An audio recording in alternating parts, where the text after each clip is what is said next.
فاسألوا أهل الذكر إن كنتم لا تعلمون۔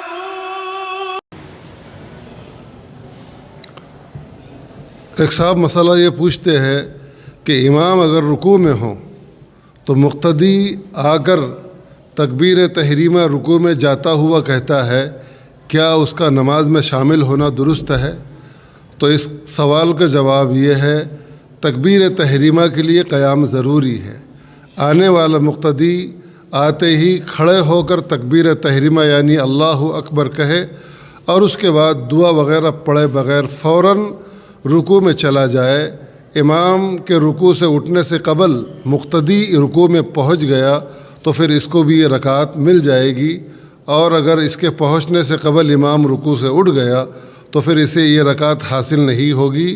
امام کے سلام کے بعد اسے اپنی اس رکعت کو دوبارہ ادا کرنا ہوگا۔ لیکن اگر کسی آدمی نے تکبیر تحریمہ جھکتے ہوئے کہی تو اس کا نماز میں شامل ہونا درست نہیں ہوگا، اس کی نماز صحیح نہیں ہوگی۔ اس سلسلے میں بھی لوگ بہت زیادہ غلطیاں کرتے ہیں، لہذا جن صاحب کو بھی یہ مسئلہ معلوم ہو وہ آئندہ اس سے بچے، دوسروں کو بھی اس مسئلے سے آگاہ کرنے کی کوشش کرے۔